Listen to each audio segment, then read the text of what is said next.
politicized, divided kind of culture these days, it's not surprising that many of these works take head-on issues that are controversial or can elicit different points of view. So let's begin by looking at this rug right over here, made by Lisa Clement, and she's a young artist, maybe the youngest in the exhibition, from the Netherlands, and this is the only bespoke work, the only work that was made specifically for the exhibition. She had made for her thesis project at the Academy in Eindhoven a rug that was a result of her research about the water conditions in the Netherlands, the drought. One doesn't think about drought in the Netherlands, but they do have lots of water issues, and that rug being too large and heavy to ship to join the exhibition, Lisa suggested that she make a rug based on the conditions here in California. And we enthusiastically jumped on that. And she just took on this project with great enthusiasm and researched, meeting with scientists at Yosemite Park, farmer in the middle of the state, professor from UC Berkeley, and the results of her research you see here in her map of the conditions in California, abstracted to a certain extent, but referring to the white line at the top from glaciers receding and drought, the different heights of the tufting being the different kinds of landscape across the state, and it's reenacting the conditions of water in California right here before us in this beautiful work. We'll move over to this one. I don't know if you want to come this way or stay seated. You can have a good enough view. So this one, of course, stands out for these really vivid, almost comic-like colors. And you might notice the yellow bloom of the Walmart logo over the backdrop, the blue backdrop, or maybe the headphones. But really, when you start to look a little closer, you realize that the subject matter is much darker. The assault rifle in the center of the composition refers to the mass shooting at the El Paso Walmart a few years back when families were back to school shopping. And it ended up being the largest mass shooting of Latinos in American history. So this artist, Joanna Herr, calls these American war rugs and has a number of them that relate to these various mass shootings, Las Vegas, some of the school shootings. But it's always in these vivid colors. So you're drawn into it, they're visually appealing, but then you notice as you get closer, the bullets are what's lining the outer rim, and then the 1 and the 5 are the evidence markers where the bullets would have landed. So most of her work deals with these kind of specifically American issues of gun violence and other things that are just problematic within our country. Here we have the work of the dissident Chinese artist Ai Weiwei, who you probably have heard of. And he's addressing building this rug on the tradition of the Tibetan tiger rug, which is usually a long rectangular format, not this kind of square format, and is based on the animal pelt, so the animal would be face down, head upturned. Well, what he's done is flip this on its side, so that the tiger is in a prone kind of position, vulnerable, which is in contrast to what the tiger usually stands for in the Tibetan rugs, which is wisdom and strength and invoking fearlessness and fortitude. And this is really not the posture that we're seeing here.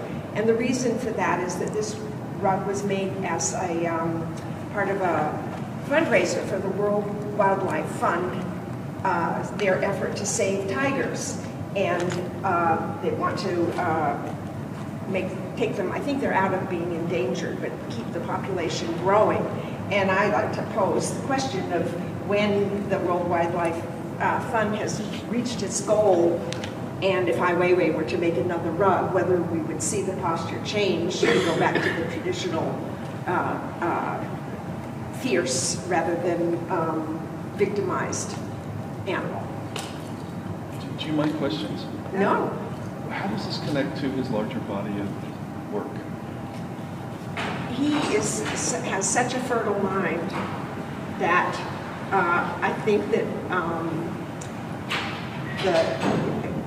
inventive response to an entire range of issues and responses in many different ways would be what ties his work together rather than a particular approach.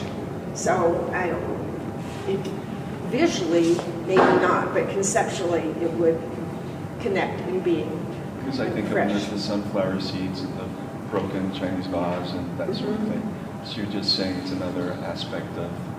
Yeah, he doesn't, the thing that does repeat is his finger gesture. That we see through a lot of his work. But other than that, wide-ranging from portraits at Alcatraz made of gajillion Legos. Another exhibition we're working on has a series of his hand cast in glass in his signature gesture. Yeah, he's an interesting artist.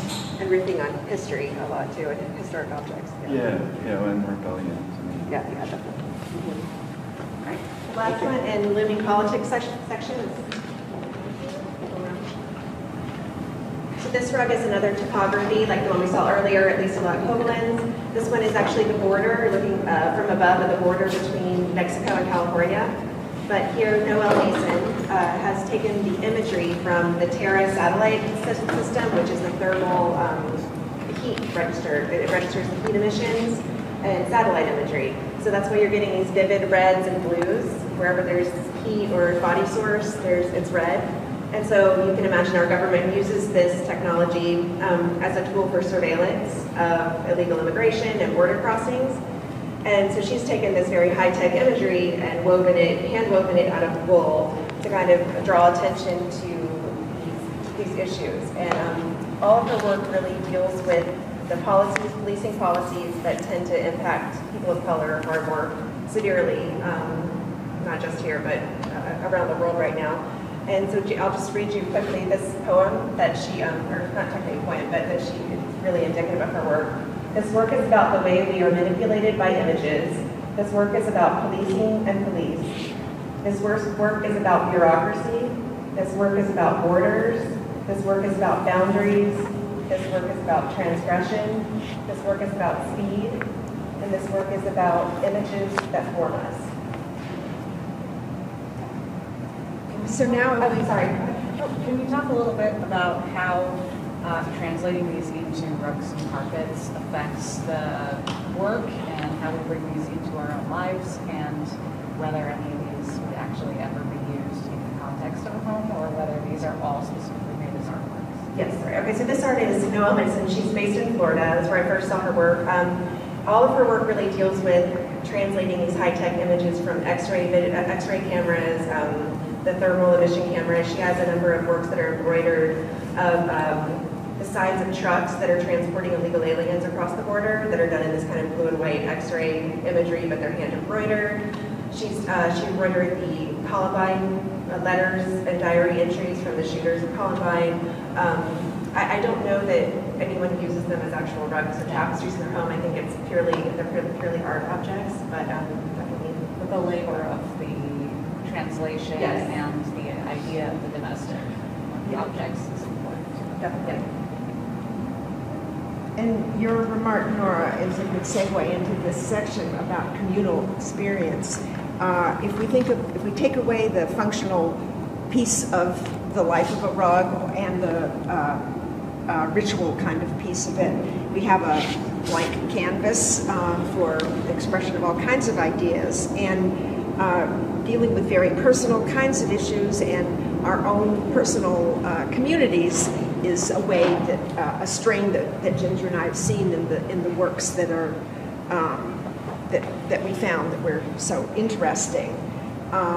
If we begin looking right here in front of us by this at this inventive and engaging work by Sonia Clark, it's made of how many was it, 7,000? Was it 5,100. 5,100. 5,100 combs, black little plastic combs for your hair.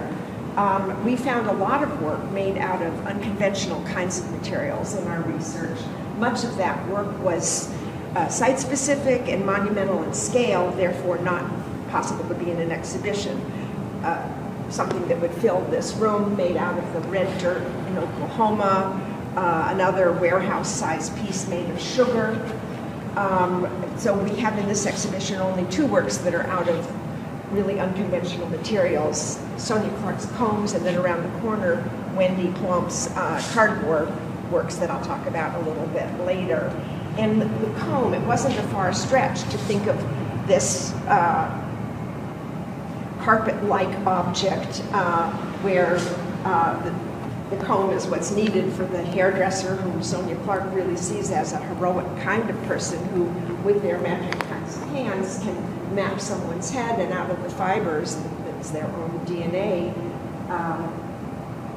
create a tapestry, as it were.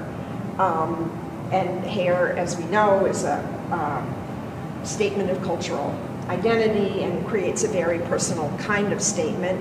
And the hairdressing place and the barbershop are also kind of community spaces where the kinds of conventions and secrets and admissions kind of can freely flow. The kind of intimacy that we have with someone who's working with our very head is a very interesting phenomenon to see.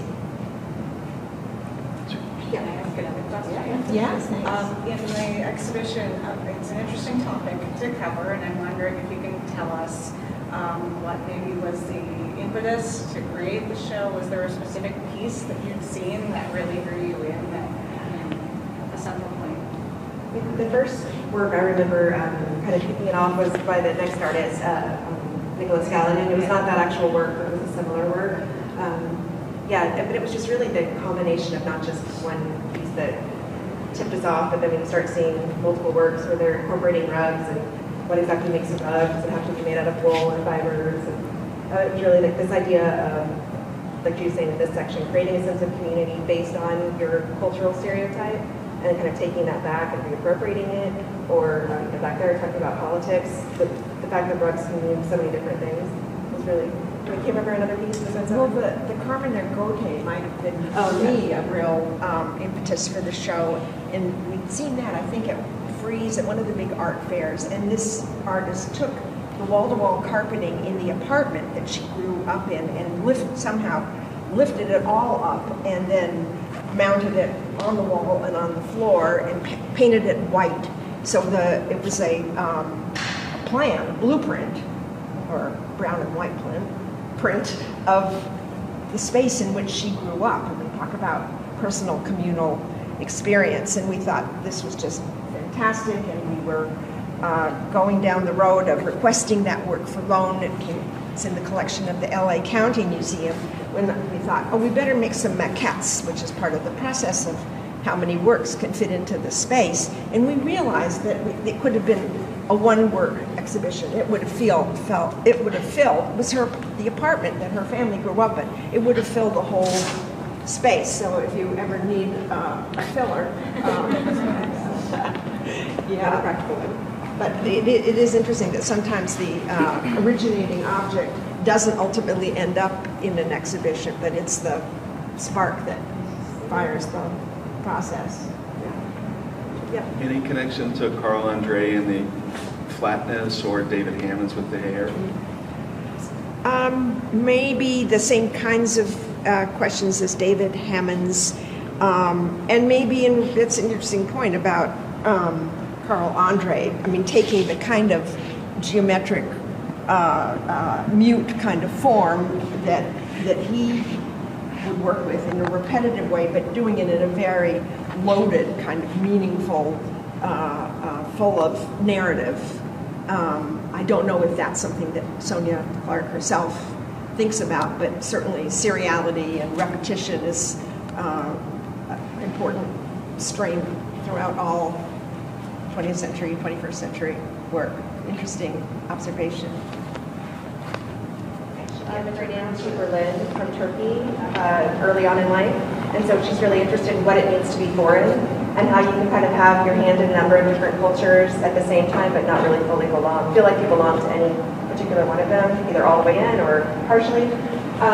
So you see here a collaged carpet piece that is, the plan is based on a basketball court. So you can kind of see the outlines of a basketball court, but it's made up of a number of different collaged pieces of carpets. And they're all very different. So some are like your standard cheap residential pile that you would have in any like apartment building. And some are very exotic or ornamental, traditional type Eastern style rugs. And she's collaged them together in a way that even though individually they would never work in any format, you'd set them side by side and think, oh, those do not go together in any sense. They come together to form this really beautiful object. So it kind of brings these disparate elements together in both the form and the content. And so if you think about in cities, pickup basketball games being a way for anyone to kind of come along and join in and be a part of something that is a kind of communal sport, the fact that she chose the basketball court as her subject of the composition is interesting. And she's got a number of these with a lot of different colors and patterns. They're called pattern matching series.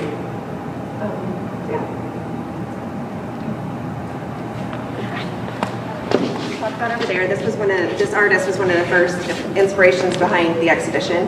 He's an indigenous artist, Nicholas Gallinen, and he is interested in kind of facing racism, not just against indigenous people, but racism in general, facing it head on.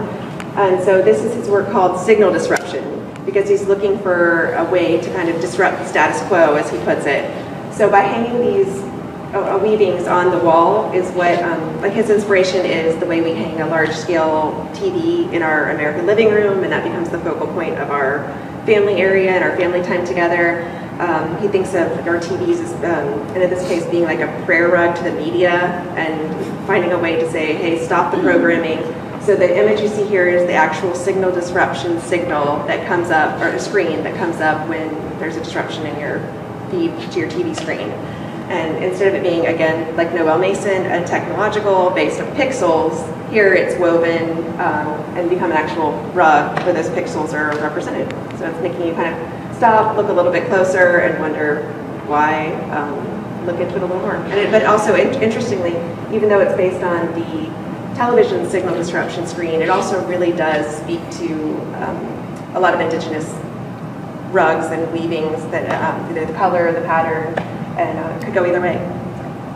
Is there a rug tradition in Tlingit culture? I'm sorry? I don't know anything about the rug tradition in Tlingit culture, and I wonder if there's a specific background to that. Really, I'm sorry, I'm not going Okay. to pretend to know that.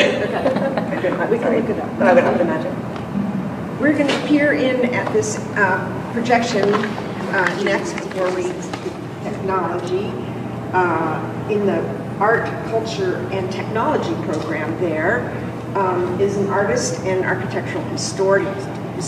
And what we have here is an animation. To see it from all the way through is a 21-minute commitment, mesmerizing commitment. And what she's interested in and exploring is the way that history gets written and rewritten, and how cultures, how institutions within a culture shape that history. And she calls this palimpsest, which means, if you don't know, the writing and overwriting and on any kind of text. So if you find a text that's been erased and something else has been written, and you see a bit of the previous story coming through. And so here she has this series of images that are overlaid on each other and erased and accrue. And she really has used the weaving imagery with this newer kind of technology to create this mesmerizing display of the history of Sarajevo and the Bosnian, the last century, and before, really, all the way back. So I encourage you at some point to sit down on a chair and see yourself through. Yeah. Is it an abstraction or is it actually a map of how erasure happens? I think it's an abstraction. It's a program, and with different symbols that get added in, and she has an iconography which what all those symbols represent. She's interested in the idea of tapestries and has made traditional, or has had made traditional kind of clean woven rugs based on the kind of data of the kinds of destruction and subjugation of the Muslim population. That work quite relates to what we're going to be seeing around the corner at the end. Because it was MIT, I was guessing there was math involved. Yeah, and programming and all that. Yeah, yeah. It's interesting at MIT the work that one sees there, whether it's too close to the science fair and math homework, or whether it makes this bridge. And we think this does make the bridge. So it's pretty engaging. How long is the loop, did you say? It's 21 minutes. So, but we can move on. We don't have to. This section we call delineating a sense of place, because if you think about rugs, it's very, makes logical sense to use a rug to define your space, define your living room, separate it out from different areas, but then it can also be a very singular representation of taking a prayer rug with you if that's your religion. So there's a number of ways that you can use rugs to define your space and make it about yourself or your home. There's also a lot of elements of nostalgia and bringing your home with you, or if you're an immigrant or a refugee, how you can carve out a place of home for yourself. So this first piece is a Lebanese artist, Stephanie Sadeh, who immigrated to Paris as a child, but has very fond memories, obviously, of her childhood home in Lebanon. And this was a family rug of hers that she has just done a simple manipulation of, where she's cut the rug into strips and then divided it up so that the equal parts, the distances between them, make it so that the entire rug length is the same distance of her bedroom to her entryway of her Paris apartment. So she's inserting a little bit of her original Lebanese home into her current home, a little bit of nostalgia, but it's just a conceptual kind of approach to think about what home means and how you can bring home along with you no matter where you are. And speaking of a kind of itinerant home, we have along this wall a work of Wendy Paul, another designer from the Netherlands. And with a simple cardboard box flattened out, or not flattened out, before it's been folded, cardboard box, she brings together the big subjects of placemaking, homelessness, and sustainability. She was seeing, as we all have seen, the cardboard box being bent to all kinds of pieces, a nice surface for breakdancing, a format to put signs on, a shelter from weather for dwelling, separation with the ground for those of us not lucky enough to have a more secure dwelling to go to, as well as being a means for carrying and portability, moving house from one place to another. And then when it's all beaten up, it disintegrates, it can be recycled, so it embodies all of those kinds of elements. And what she's done is taken the fresh cardboard unfolded box, and on the inside of it silkscreen patterns that are reminiscent of Oriental carpets. Another Lebanese artist who lives in Kuwait now, and he's taken this, I'm sure you've all recognized the form of the chair. It's a standard, I think it's called the monoblock, white plastic chair that you see everywhere. But he's looking at it from the perspective of these refugee or resettlement encampments, where that becomes like a standard form of furniture. You just kind of cobble together your space. A lot of times in the front area, in front of the home, they form a semicircle where you can gather and have little communal meetings or just talk to each other.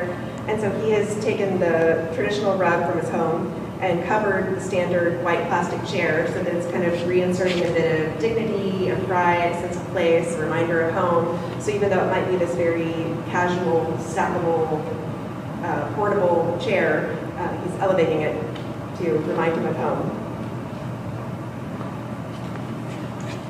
And if we spin around looking at this large work that's on the floor, it's by Andrea Zattel, an artist who you, as Californians, maybe know, as she's based in, was it Palm Desert, outside of Palm Springs? And she's interested in systems of living in a very systematic kind of spare way. At one point she designed uniforms for herself, 2 uniforms, a summer one and a winter one, and that's what she wore. So here she has taken the notion of furniture and carpet and conflated them, brought them together. So this rug she calls drop leaf table. And we see a table set for 8 with placemats, chairs pushed up to the table. She suggested this, putting place settings on there to indicate what is going on and changing it from the kind of Carl Andre type of grid into the floor plan of furniture that it is. She calls this drop leaf table because she thinks of it in these 3 sections that could get folded, and one way that the rug can be installed, and might be at one of the other museums that this exhibition is traveling to, is to have one of the panels up on the wall and the rug pushed to the wall, so that, like a drop leaf table that shrinks, this rug has different forms as well. She's interested in this kind of system, the basics of living, and what is more basic than gathering together around a table and sharing food. It's really what distinguishes us from other species, and again refers to the kind of portability in kind of uncertain times when one wants to be able to, or has to be able to, move quickly, an issue that we've seen addressed in Wendy's work right behind me as well. In this area, we call intervening past and present.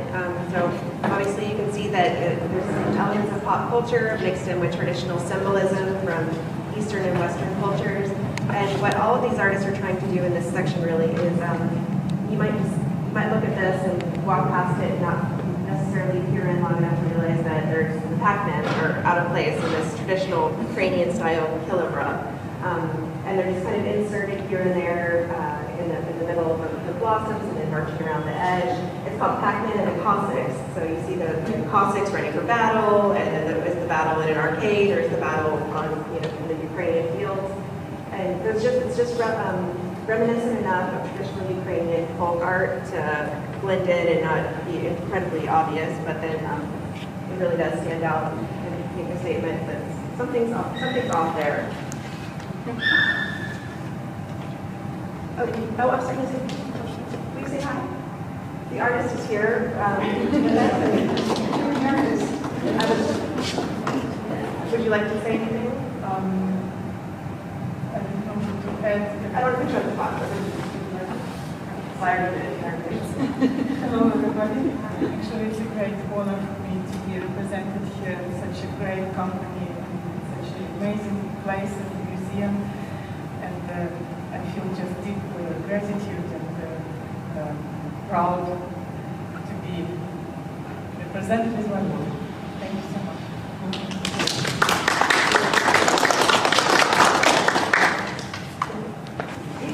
Spin around and see the work that's on this wall here, you'll see another example of the work of Ali Shaban, who made the chair, the tapestry-covered chair around the corner that Ginger told us about. He's an artist who probably lives in his on his Instagram feed more than anywhere else in the world. A truly kind of global guy of today who's been I don't want to say co-opted, but collaborated with a lot of corporate entities, Nike and places like that on projects. And the through line of his work is always the carpet, and he thinks that that is really the emblem of being an Arab person, that carpets from being simple machine-made to being beautifully handmade in silk would be found in any kind of home. His carpets have covered monumental folded airplane size sculptures, skateboard, park structures. In here we have his series that he calls Broken Dreams, where he takes pop icons from American comics and then silk screens them onto carpets. And it's this push-pull between the cultures, between the times, the different identities that he holds within him that he is expressing, and where the image, neither the image of Superman nor the image of the carpet wins. It's a battle that's going on between the kinds of issues and cultural forces that he and others of his generation and situation live every day. He began as a medical student, and it was while he was studying medicine that he realized that it was making imagery of the ideas that he was, the political and cultural ideas that he was interested in, was more interesting to him than studying medicine. So that's been the trajectory of his career. And then the last piece here on the ground is by an artist duo. They call themselves Slavs and Tartars. It's Payam Sharifi and Kasia Korzak. And they're interested in what they're considering a Eurasian narrative. And specifically the way they define it is the disparate areas between the Berlin Wall and the Great Wall of China. And most of their work deals with language and how language can either divide or unite depending on the circumstance. And so here you see there an actual tongue, kind of comic, walking tongue that's scrambled around these Cyrillic letters. And they're looking at the idea that Slavic peoples were not comfortable, or were not used to forming the sounds of the words, the sounds made by the Cyrillic letters. So this is literally a mother tongue scrambled around these sounds. And most of their work does deal with language, and specifically like the Slavic languages and the Cyrillic languages, and how, like I said, how they can divide or unite different people. Yeah, that's it. So now we have made it all the way around the room, and we've gone around the world, and we've been able to dip into all kinds of ways of making works that are carpets or carpet-like, and we've touched on a whole range of social and historic and personal kinds of issues. And who would have ever thought that the simple rug or carpet could be such a rich vehicle, and such a narrative, have such narrative potential. Just to tell you a bit about the exhibition, that it's been quite a few number of years in the making, as any project like this is, from developing the checklist, partnering with the Museum of Craft and Design, and the terrific team here. And no exhibition like this can ever happen without the support of the owners of the objects and the designers and the artists themselves. Many of the works coming directly from them, and we're deeply indebted and grateful to all of the partners who have a big part in this exhibition. I'd like to mention that Selvage magazine, the British publication, has published our curatorial essay, and that volume of their bi-monthly publication is available in the shop if you're interested, fully illustrated. That this exhibition is going to be traveling onward, so if you're a real fan, you can go to Greensboro, North Carolina, next to the Weatherspoon Museum, or to the Wiseman Museum at the University of Minnesota, or end up at the Pratt Manhattan Gallery in New York. So we have a wonderful tour ahead, and we'd like to thank those museums for joining in and helping, therefore, support the exhibition. In closing, we'd like to thank everyone here at the museum. Joanne Edwards, the founding director, first had confidence in us and to take on this project, and we're just delighted that Nora, who is now at the helm, has held the torch steady for us and supported us all the way along the way. Without Ariel, where are you, Ariel? This never could have happened. The curatorial director of the museum an absolutely consummate professional and wonderful, warm-hearted person who made this all come together, and the whole team. It's really a wonderful, seamless kind of team that you have here. And of course, all of you. Why do an exhibition if people don't come? So thank you for coming, particularly in this challenging weather, and tell your friends. Come back. Thank you. Thank you.